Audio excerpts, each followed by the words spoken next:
Yep. Okay, fine. So last time we left off with the notion that Yerushat Haben may be distinct from all other Yerushot, specifically in the sense that following the Gemara in Kiddushin, let's just remind ourselves, because between Shir Kali yesterday and Shabbos and Friday, obviously you were all doing Chazara and you remember things perfectly, the Gemara in Kiddushin had said that an Eved Ivri continues to work for the son, but not other heirs. And in that context, the Gemara has this very suggestive phrase that the reason might be that lecha velo leyoresh, they serve you, but not an heir. And the Gemara goes back and forth, and how do you know that lecha comes to exclude yoresh? Maybe it comes to exclude ben. From which the simple read of the Gemara is that sons occupy an intermediary place, somewhere between a regular Yoresh and you, right? Being you. And as we noted, there are various formulations to explain this.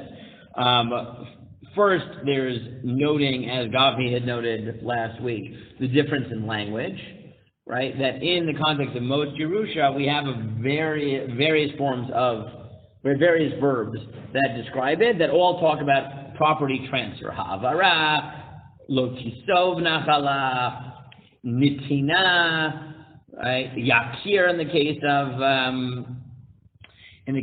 of the Bechor. But by a son, we don't have that because we just have imbain ein lo. Right? If he doesn't have a son, so then you go to these forms of inheritance, but the son therefore might be something else. So then what might that other thing be if he's not really, right? He's somewhere in between a Yoresh and you, and therefore it's not really Nitina, Ha'avara, Hasava, whatever you want to call it. So what is it? So we can either borrow the language of the Sefer HaChinuch from Yibum, right? Since we recognize that in that context, the ach comes in because there is no son, and the son that's then born is yakim al shem achiv hamed, right? Is filling the place, filling the name, filling the legacy, right? Take something like that, and therefore, again, one of the imageries we talked about is maybe that, right? If you're talking of a vertical imagery, is Yerusha going down or is the person going up, right? And therefore taking the property. The formulation that you have alternatively is not just Mamali Makamal, but maybe that in a certain sense the son already owns it, right? There are legal mechanisms that do this, right? Like co-owned trusts or something like that, right? Even in life, the son doesn't really have access to it, but his name's on the property, right?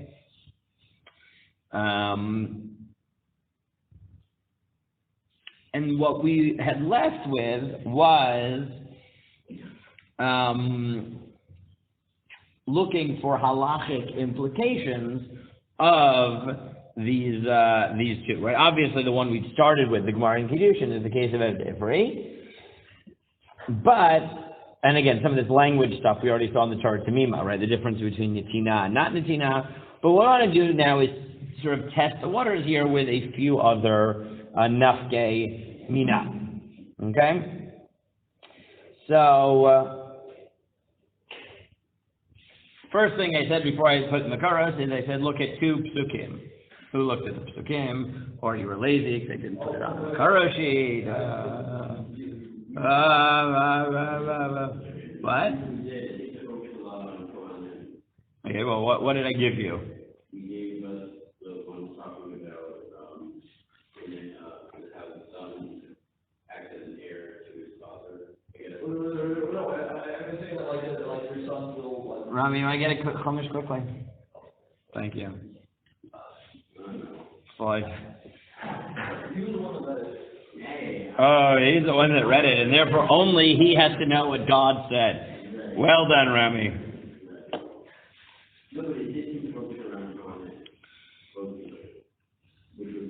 Yeah, I always like, there was like I think around Purim, someone took a Tanakh when I was in yeshiva, and he put a new cover on it, and he called it the Torah or Hashalem, right?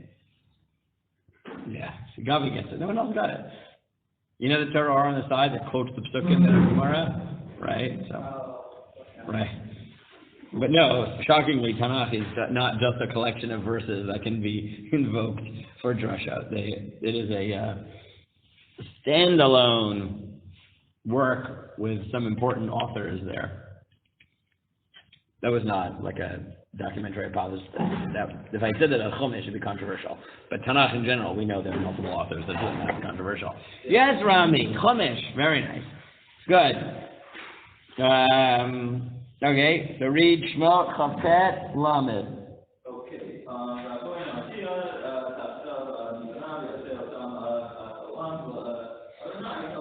Very good. So the first one says that what? That when it comes to the Kohanim, or the Kohanim Gedolim, what? Mashiach. What does Mashiach mean? Thank you. No, it doesn't mean Christ. Doesn't mean Savior. I think I've heard Christ. That's it. Yeah. You can look it up at it. Yeah, okay, anyway, it's fine. Yeah, but what do you see already? You see that sons, it sounds like, are what doing what? Inheriting status, right? Status. They're good. What? And what's the other one? Vayikra Vav Tet Vav.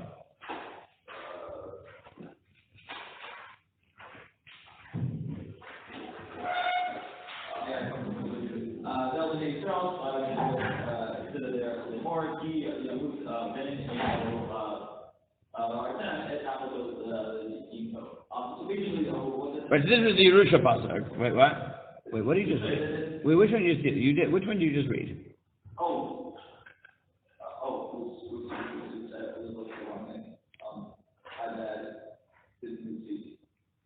Okay. Oh, you went by me. I was like, by me, that's by me. Yeah. Okay. Fine.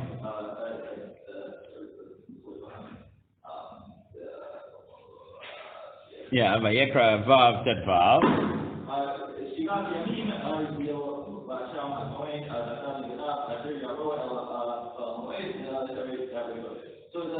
Right, again, right? It's again this mentioning of the importance of sons in the context of inheriting status and roles. So now this leads me to the following halachic issue. Now I'm not getting into the full thing now. Okay, I'm going to, disclaimer before I deal with this is that the question of what we're about to look at of Yerusha of inheritance of status is a bit more complicated because there might be qualifying factors, and I'll tell you a story after I'm not in recording because I cannot tell you the story in recording. So I'll tell it to you afterwards. So remind me as soon as I turn off the recorder to tell you a story about Yerusha of status. But it is a bit more complicated. But before we can look at the sources, if I asked you, does it make sense that Yerusha, that status, that leadership roles, power should pass to Yerusha? What would you say? Based on what we know so far about Yerusha. I mean, is he look at that each son as early as he Well, why? Conceptually, why should it, you want to say already you're jumping to it and saying, yes, a son, yes, everybody else, no, but why? Because the son is the father. He was in the position of power. Yaakov.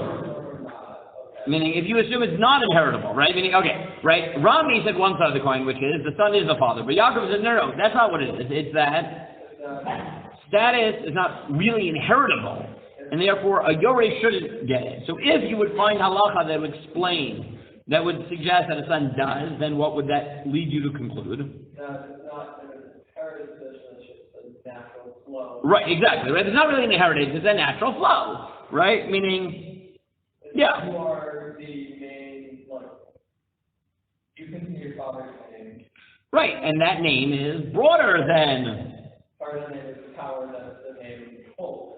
Right, exactly. Look, when we get to Yerusha Habanot, to Yerusha of daughters, the issue of name will be very important, right? I was reviewing some last year when everyone was in lockdown. So many yeshivot basically moved to online. So Gush did that also. And Rav Shemoneh has a nice little series of shiurim that basically he virtually taught Yesh Nochlan last year, right? But he very nicely says, if you want to understand the dynamic, not the halacha, but if you want a parallel dynamic to a lot of the tension we have in Yerusha Haben, Yerusha Bat, and things like that, think about the controversy that arises now about last names, right? Where like 50 years ago, obviously everybody, you took the last name of the men kept their names, the women took the names of their spouses. But why did that become controversial? It's not gender equality. I mean, it is, but that's not really, right? What?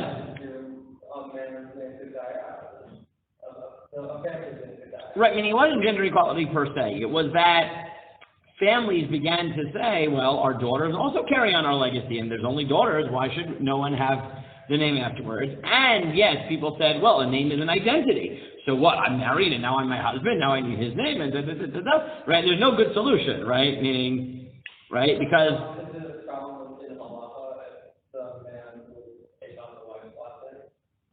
so last names are not halachic, right? But this was a parallel. He wasn't saying this is halachic. He was saying parallel. He's saying the notion that there is something inheritable that's legacy that actually matters, even though it's only symbolic, right? Already shows you that people actually care about these things, right? And the tension of what happens when they're boys, right? They're girls and not boys and things like that, and how do you deal with that? And right, that's very complicated, right? Is a halachic problem? What was the halachic problem?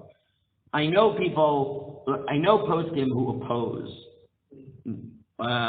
women not taking their husband's name because they think on the symbolism, right, the idea that a man, that a family shouldn't be one unit, they oppose.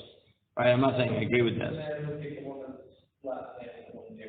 Right, presumably that was, so I have a Rebbe, I could probably say it on recording, because like he's not really shy about it, but whatever, I won't, right? But who very much feels this way, right? He says, right, the reason he doesn't like when women don't take their husband's last name is because he doesn't think that families should have different, right? A nuclear family should identify as one family. But one of my friends, who's also a Talmud of the same person, when they got married, said, yes, you can agree with that, but that doesn't mean automatically that it has to be the man's name, right?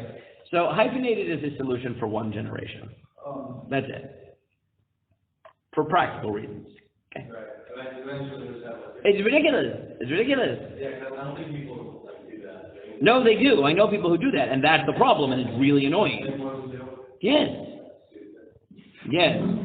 Look, it's not surprising. I know many people who do this because, meaning, I don't share a last name with my mother, technically, right? Because my mother never took my father's name, right? It's not like, right? I'm well aware of these possibilities, right? Where, well, I sort of have if you look at my passport, it will have both last names. So they're not hyphenated. One became a middle name. So I don't really know I don't know. Look, legally, my father has one last name, my mother has a different last name. I have both, but one is a middle name and not a last name. But on my parents' door, I think it is hyphenated. So I've seen all possibilities, but yes, we have friends who are hyphenated and their kids hyphenated again. So 3 very long names. Good, so you could create a new name, but then there's no continuity whatsoever. Right? Meaning I have friends who've done that. When they got married, they created a new last name. But then, there are several friends who've done that, right? Which solve the problem of unity within the family, but eliminates the notion of continuity. Plus, if you do that in the next generation, then you're going to be throwing out one of the symbols anyway. Yeah, right. But the point is that's just symbolic of the problem sometimes in doing this in a neat fashion that maintains everybody's identity. Right? There's no great way of doing this.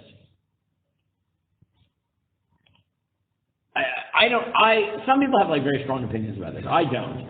I have no strong opinions about this. Like, if my kids want to create a new last name, because it doesn't bother me.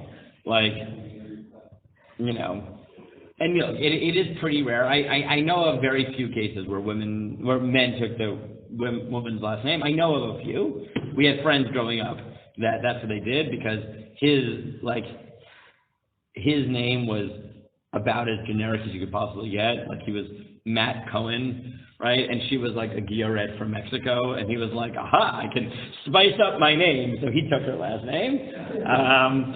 The other time is actually Haredi, is Nissen Karelis, who is like one of the poskim of Bnei Brak, married into the Chazon Ish's family and took his wife's last name so that people would think he's related to Chazon Ish. What? That is a power move. Yeah. No, that's fine. So, but yeah, I mean, Yaakov's right. Meaning, it's not Yerusha per se. It's like once you recognize that there's things that, right? Either you take Rami's approach, which is literally the son just becomes the father, so everything, even things that are not naturally passed on to Yerusha come, or you go Yaakov's approach, which is to recognize that Yerusha, in its limited sense, obviously won't pass it on, but part of what a son does is, right, carry on the legacy, right, in the way that everyone else doesn't. They just carry on Yerusha, right, meaning he already is connected and therefore carries on the legacy in a natural way, and that will include inheritance. So if you look, for example, Rambam Klei HaMikdash and Rambam Melachim Aleph Zayin. So let's see what the Rambam says. The Rambam says, Kishayamut HaMelech O Kohen Gadol O Echad Mishar HaMimunim. When a king or the Kohen Gadol or any other authority figure dies, Ma'amidin Tachtav Bino O Haraoi Liyersha. Right? So in this context, the Rambam says what? Who inherits status? Son or anybody else who inherits. And anyone who is earlier in the chain of inheritance is earlier in terms of taking on authority.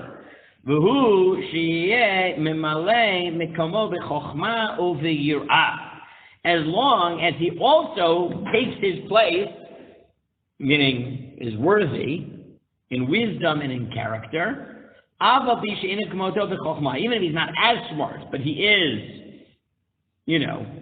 sufficiently smart. Shne'amar b'melech, because it says by Pesach, hu banav b'kerev Yisrael, him and his sons.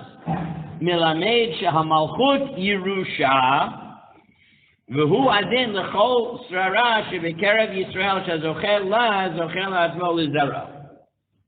And this is true of all authority, that it is inherited to him and his children. Okay, before you analyze the Rambam, let's read the second one, and then let's take it. The Rambam in Melachim Aleph Zayin writes the following.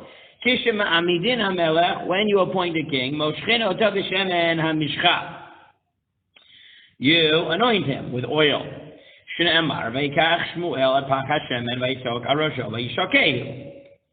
As it says, Shmuel took the anointing oil in the flask, and he poured it on his head and he kissed him. And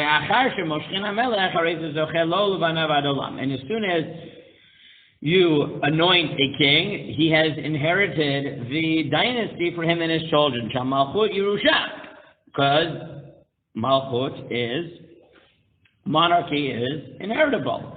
Shneimar l'man yarich yamim mamlachto hu vanav b'kerev Yisrael. Hiniach ben katan, if he has a minor child, mishamru lo ha'melocha she'yagdil, so you hold it for him. Right, you hold it for him. He is the king, but in the meantime, it is run by the steward.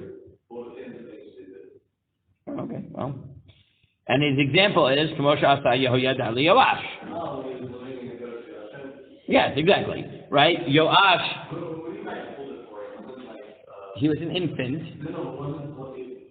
Yeah, well, that was a little bit different, because, but that, yeah, that wasn't, right, it wasn't identical there, because Yehoyada, look, he still became king at like 6, 8, whatever it was, right? He was the boy king. So, yeah, as an infant, he didn't become king, and they hid him in the Kodesh Kodashim because Atalia was, his murderous mother who killed everybody else, so she could be queen mother.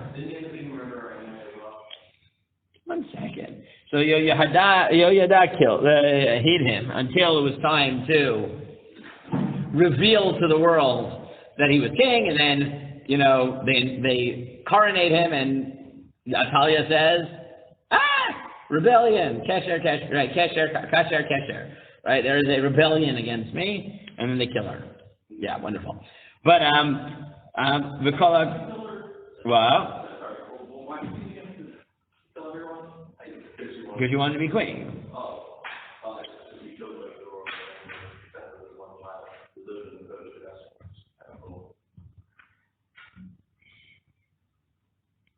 Yeah. Right?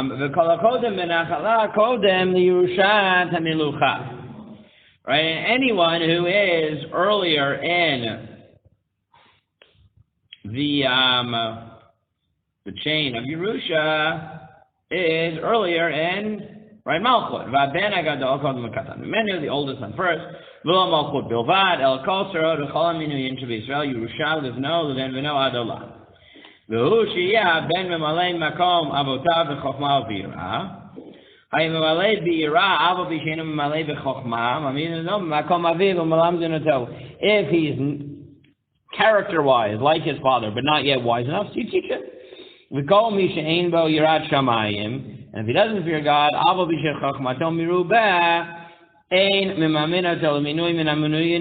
you don't give him any appointment. Don't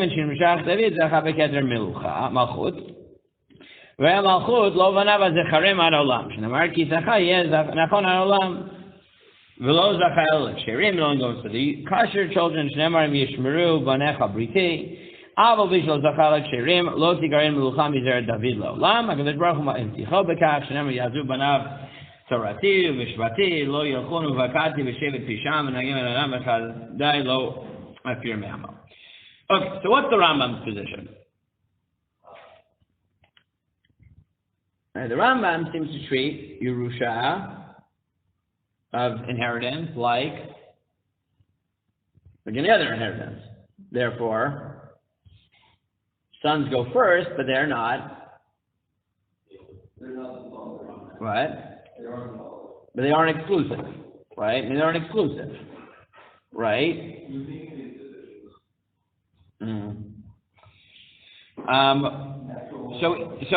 Now, others argue that this is not true. That only sons, to the extent that authority is inherited, it's only sons. Now, it's easy to justify that in the latter position, right? What would be the argument that status is only inherited by sons? To say that it's not really a din of Yerusha, it's a din of Mimalei Mekomo, right? And that's why, what would be the argument, however, of saying that son goes first but everyone else? Right? So you have two possibilities. What are the two possibilities? Right? Which is the Rambam's position. Either what?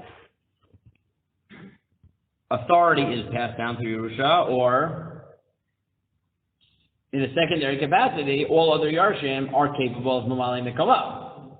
Right? And therefore, even though it's not really Yerusha per se, the status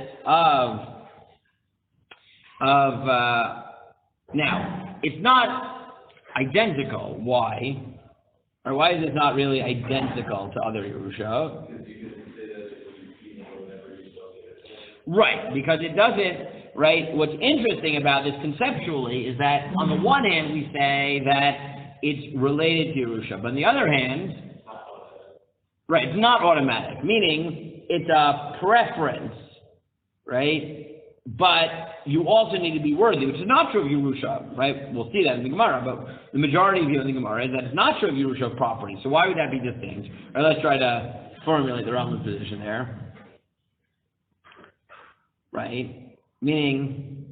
Well, because, with the changes, right, and responsibilities, right, maybe something like that, right. Meaning, look, it's Yerusha in the sense that you give first dibs, but it also has, right, just like you could fire someone from a position, right? Yeah.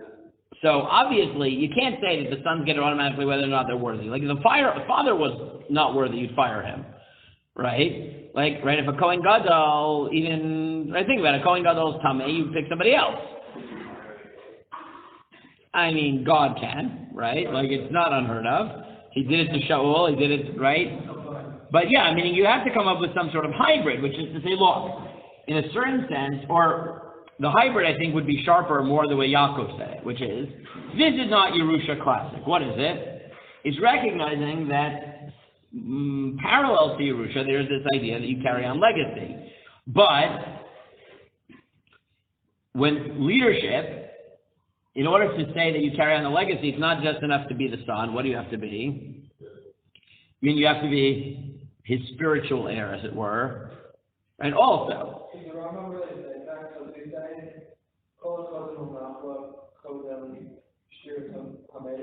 and then they have to be worthy. They have to be worthy, right? That's referring to, I could argue that that's only referring to over the Yerusha because Pinchas not working in that realm of Yerusha. You could, right? You could try to make a deal and say son might get it, even though it would be weird. It doesn't seem to be the case, but you could. Now, there are huge machlokot in the Achronim whether this applies to rabbis or not. Maybe we'll do a separate shir on it if you want, a sort of standalone topic. But yeah, I mean, some of those you'll see limit it, in that context, limit it to only sons. Now, that's, right, saying you limit it to sons is actually, right, very neat lumdishly, right? Because then you just say, look, it's not really Yerusha. It only works through the mechanism of mimalei-mikomo. The Rambam's position that it does apply to everyone else, right? Again, either that's because he thinks that all of Yerusha at some levels is mimalei-mikomo, or he really thinks this Yerusha. It doesn't seem to be the latter, even though he says it's like Yerusha, but because there's a qualifier, right? If you're not zocheh, we don't take away property from you. If you wanted to read the way Yaakov does, then maybe you could come up with a more, with a nitpicky position that way.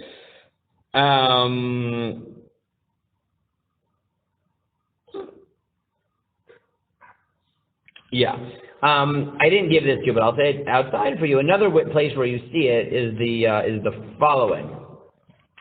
A melech ben melech doesn't need meshicha,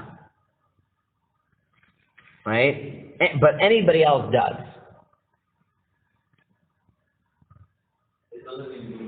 Does it, right? The son, right, the king's son, if he takes over, doesn't need to be anointed, but other Yerushim would.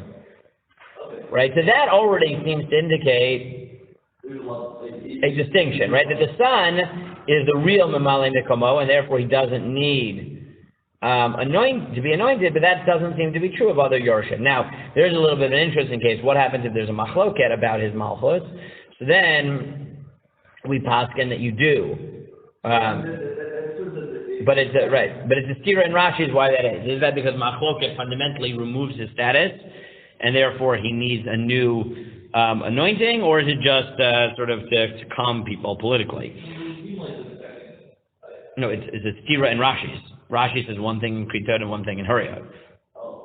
In one place he says that when there's a machloket about who should take over, you anoint this son, because if there's a machloket, he loses his power, which highlights the level of communal acceptance, right? How important communal acceptance in leadership. The other place is no, really you don't need it. It's just to quell machloket. It's not real mishicha. Okay. Another possible implication of this is the following, right? Again, limiting it to sons, despite the fact that Rambam doesn't do it, does seem to be a very good read of the Psukim, and that's why other poskim do go in that direction. Okay? Another possible nafkamina is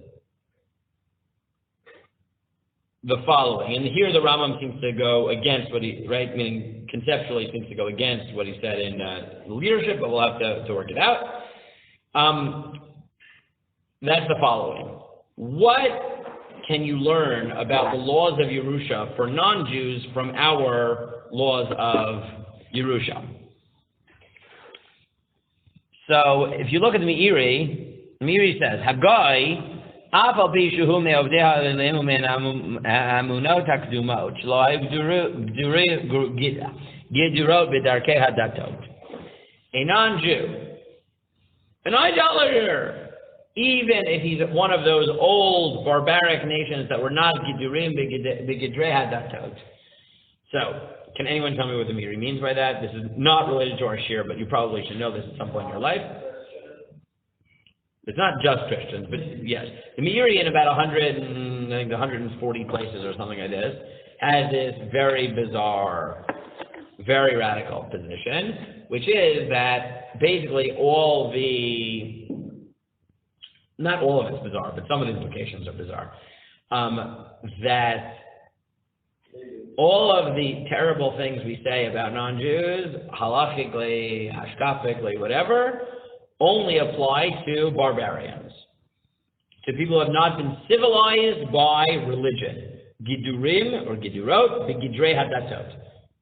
They have not been constrained by the constraints of religion. What year did you live in? 13th century. But I mean, he had some really radical formulations of this. Like, he actually thinks that even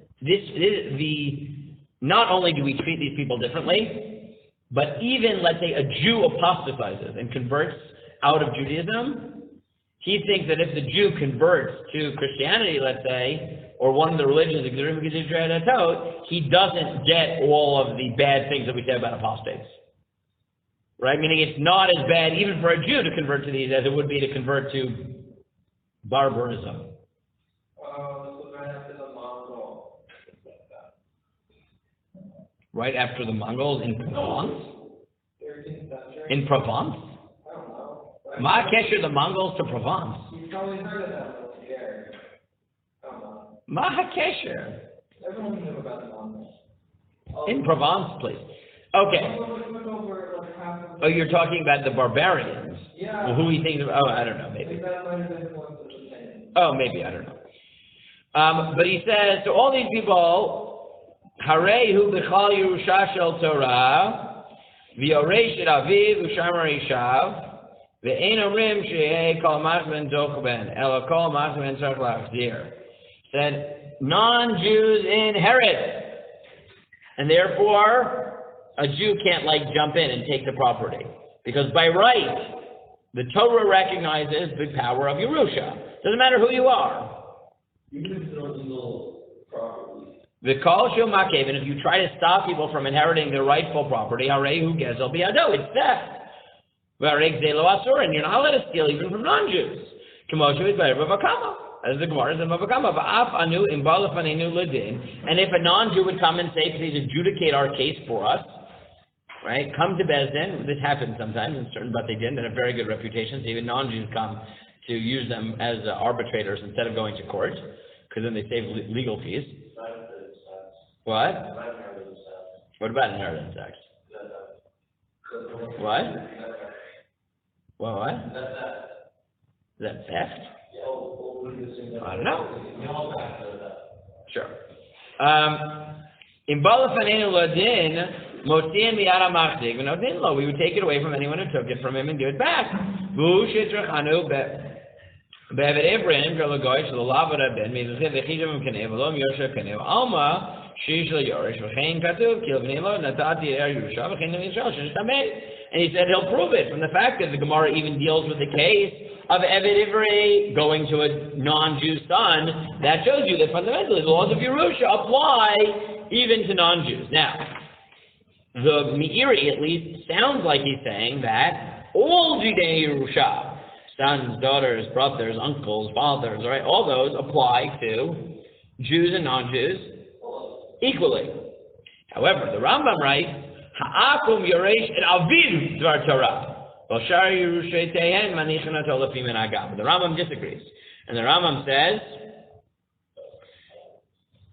sons inherit cross-culturally. But after sons, every culture sets their own rules. Now, if you didn't know the Rambam about status, how would you explain the Machlokes Rambam Meiri? So basically, the Meiri doesn't actually hold that there's a special status in the son. Right. So you would say that, look, the Meiri holds there's no special status to the son. Yerusha is this natural way for property to flow. And that was what the Torah was clarifying when it gave you Seder HaYerusha. and therefore it applies to Jews and non-Jews equally, all of them. But if you want to distinguish, how would you distinguish, right? Explain the Rambam's distinction. Start with the Rambam as an extreme formulation. How would you do an extreme formulation? Right, if you didn't know the next two Rambams, how would you explain the Rambam? Why does only the inheritance of sons pass? What? Yeah, meaning, remember, we were medayik in the pasuk. Uven ein lo. If there's no son, follow this. Meaning, son is natural. Son is automatic. Son fills the place of his father, and therefore that's true culturally. That's great because the Torah doesn't invent that. The Torah responds to that reality and tells you, if he doesn't have a son, then this is what you do. But if he does have a son, it's like a given because he's mamalei mekom aviv. But that's what I would have said. Now, what's the problem with saying that in its radical form? Because the Rambam does think that Yerusha applies to all, to status, which we said is not obviously Yerusha, and applies to all Yerushim. Right? And that's why I would say for the Rambam you might have to come up with a middle view, right? Meaning someone could hold like the Rambam and also think that Yerusha, that status only passes to sons, and then you could just say, oh, they think sons are mamalei mekomo, no one else.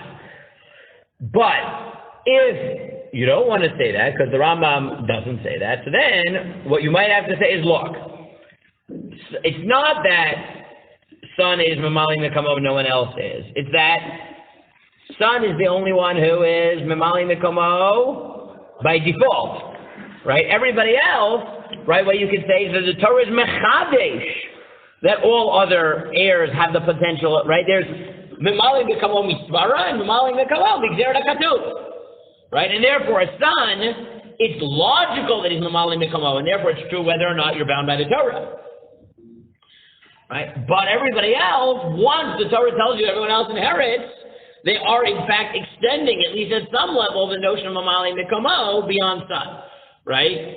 So, right, it's not that the Rambam thinks only son is mamalei mekomo. It could be that only the son is mamalei mekomo misvara, right? But the point of the psukim is, in fact, to extend the notion of mamalei mekomo beyond son, right? So you see, so I've given you here, right, these potential nafkaminas. Again, some of the nafkaminas aren't really nafkaminas as much as they are things that force us to sharpen our exact formulation, right? The Eved Ivri case seems to be a very easy nafkamina from the Gemara itself. Steach Huzah is like that also, but we'll talk about that tomorrow when we deal Yerusha Habat. Status, again, if you hold it only goes to sons, so then you have a neat distinction. If not, then you might have to either say that, no, once we have the Xer Katuv, so it does extend, right? That's what we learn, is that it does extend. Or no, maybe Yerusha really does pass through natural, then status really does pass through natural Yerusha. Okay. I'll read you just one more shita here, which goes in this direction, Rav Nachum Zemba. And again, you'll see these distinctions over and over. I don't want to kill you with a million afkaminas. Again, we'll see one more tomorrow, which is the case of Steach Huzah.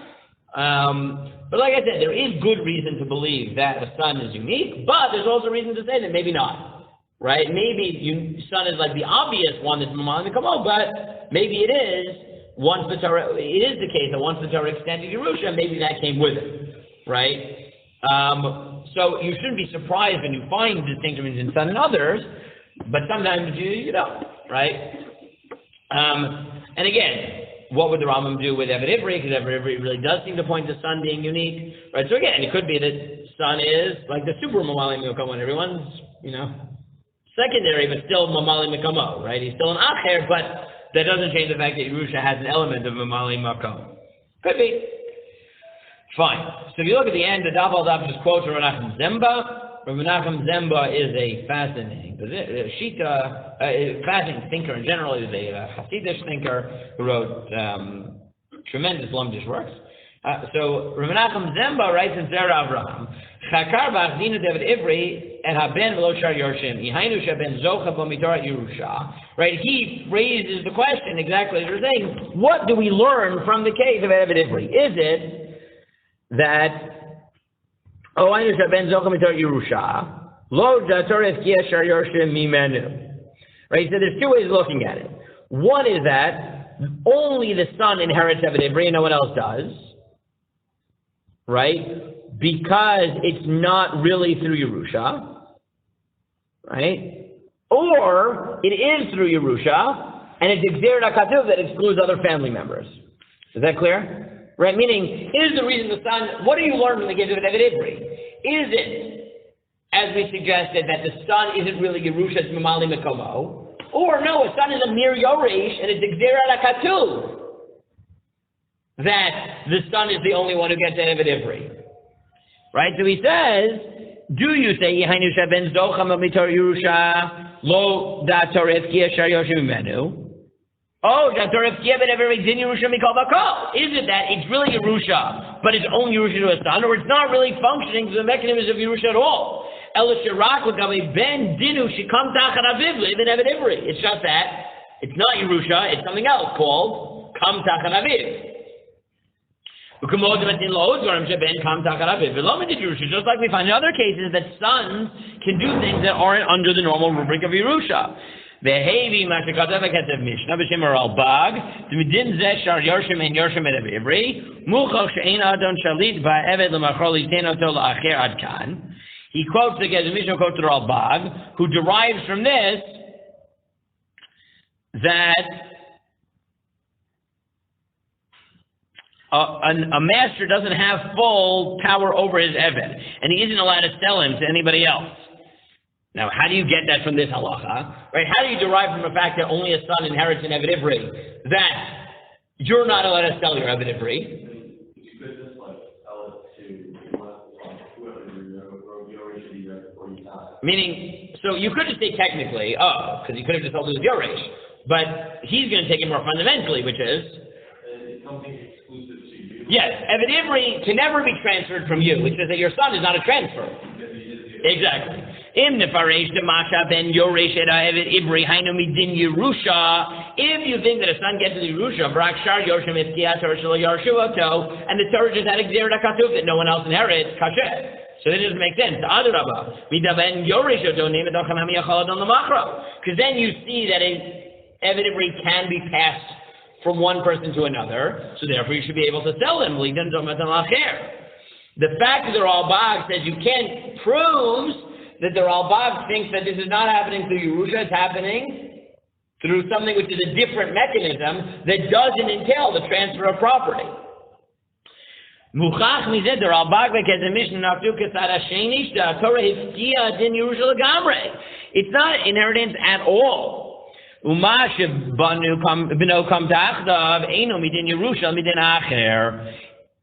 reason the son gets it is from a different principle entirely. The shaper yalav haralbag, and therefore the Ralbag could learn shekamos ein bo din Yerusha dimemela. What did they know? Therefore the Ralbag looked at it and said, "Look, what you learn from this is that a master doesn't really own an Evet Ivri such that he could ever transfer it to anybody.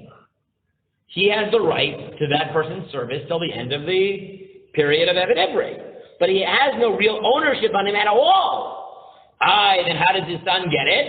Because it's not Yerusha. He is him.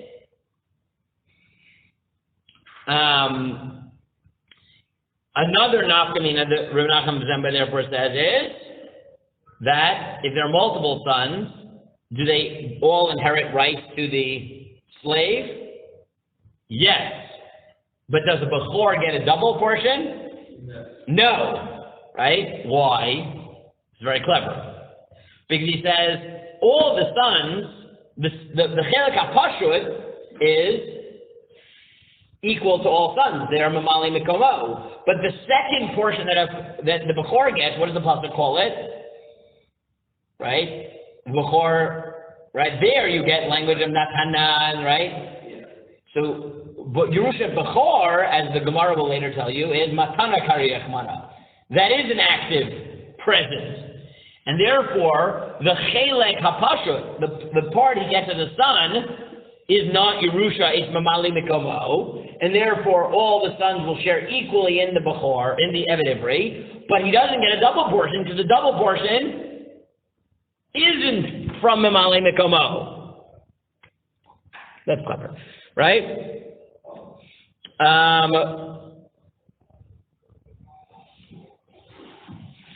And Reb Chaim proves from the Rambam as well, right, that this is not Yerusha, it's a zechut, right? It's just a monetary right.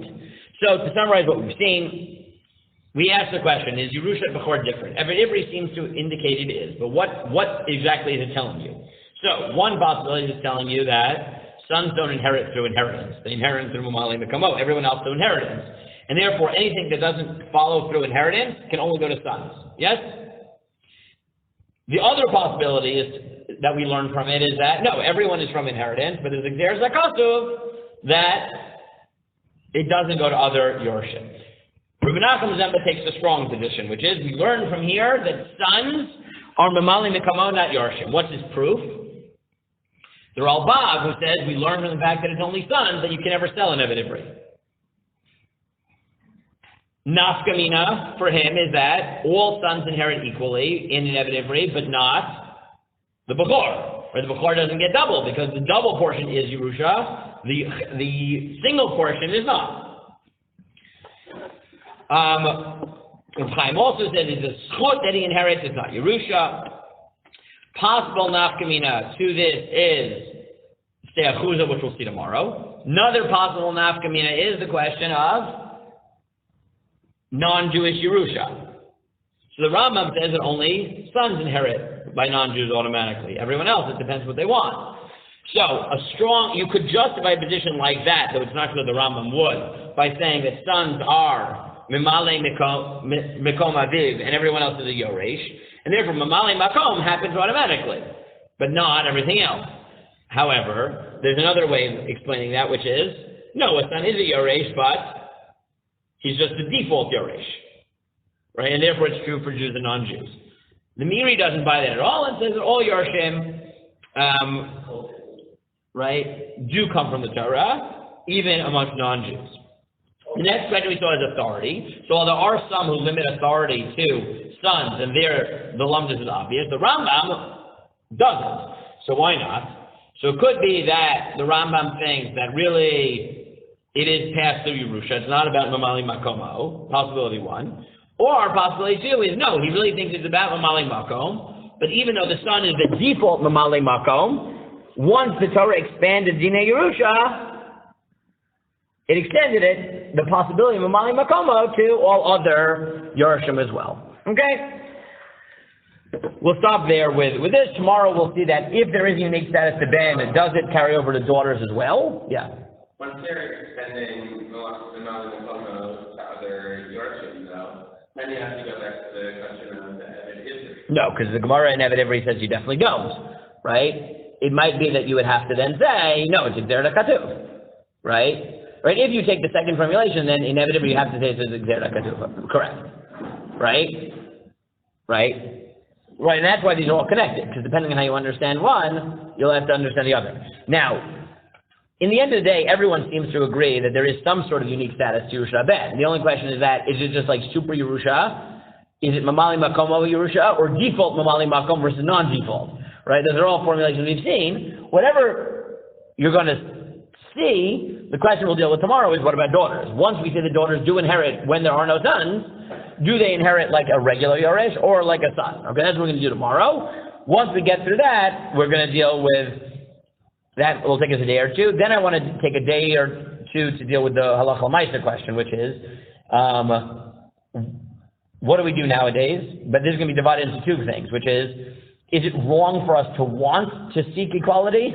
And if it's not wrong for us to seek equality for Yerusha of daughters practically in our situation, how do we go about doing that? Those are two separate questions. Okay? Fine.